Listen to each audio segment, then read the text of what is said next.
Blue Velvet is a 1986 murder mystery film by director David Lynch about a quiet suburban community whose dark secrets come to light with the discovery of a severed ear. The film stars Kyle MacLachlan, Isabella Rossellini, Laura Dern, and Dennis Hopper. Blue Velvet received numerous accolades, including a Best Director nomination for David Lynch and Best Director and Actor awards for Lynch and Dennis Hopper from the Los Angeles Film Critics Association. In this video, I will explore some of the key ideas in Blue Velvet to the best of my ability. Thanks for watching this video, and I'd appreciate it if you would like this video and subscribe to my channel for more videos like this one. I'll begin with the closet.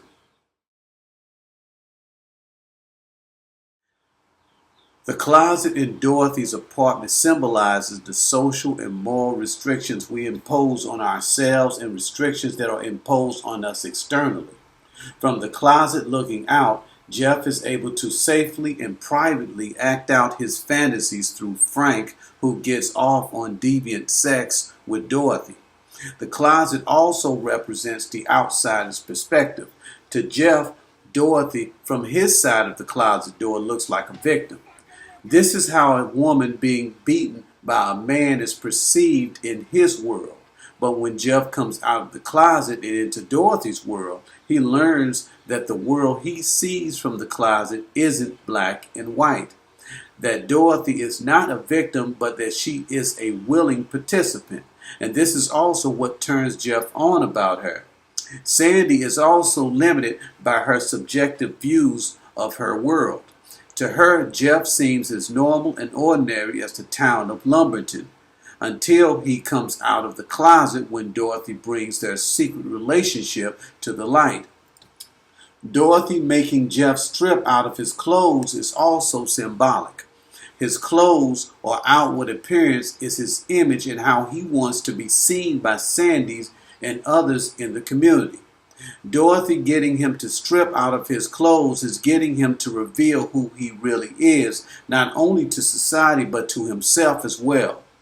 In the perfect and narrow world of Lumberton, Jeff is restricted, but in Dorothy's apartment where there are no taboos, he is free to be himself. Watching the sadistic things Frank does to Dorothy, he is actually, through Frank, acting out some of his own fantasies, which is why he submits to Dorothy's request to hit her. Their relationship is all about her getting him to come out of the closet, so to speak.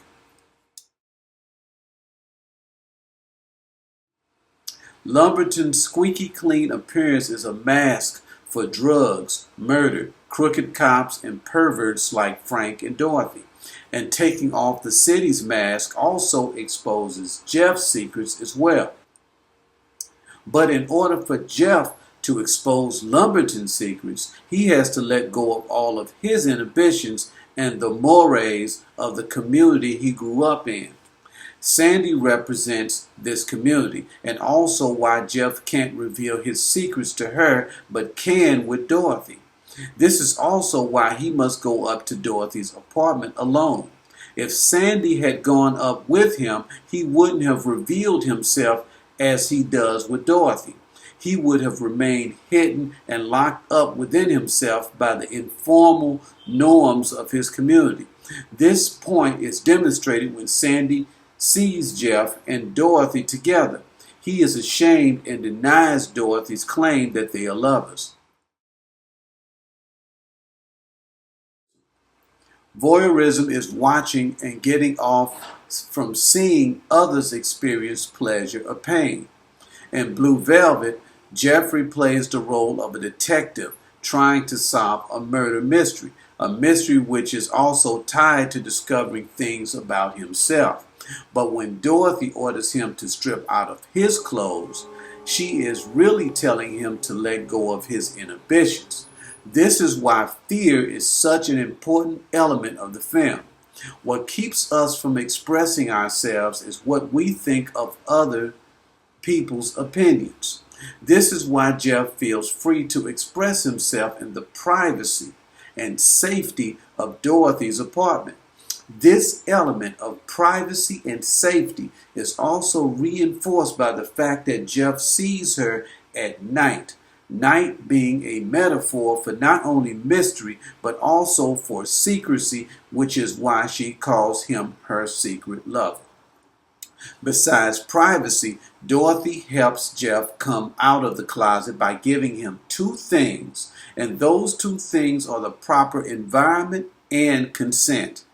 The first is her place, which in this film seems like a totally different world than Lumberton and its restrictive norms. In her apartment, it's okay for Jeff to admit to things that are taboo in society. The second condition Dorothy provides for Jeff is consent by giving him permission to hit her. The commentary Blue Velvet makes is that we are only as good or as bad as the laws and norms allows us to be. This commentary is also the premise of two previous analyses I covered in the film Full Metal Jacket and the first episode of Mad Men. The second half of Stanley Kubrick's 1987 film Full Metal Jacket follows a group of soldiers who are liberated by the battlefield of the Vietnam War and revel in killing. In the first episode of Mad Men, bad behavior on the part of white men is proper behavior in the confines of the striptease bar. These are some of my thoughts on David Lynch's 1986 film Blue Velvet. Again, don't forget to like the video and subscribe to my channel. Thanks, and I will see you next time.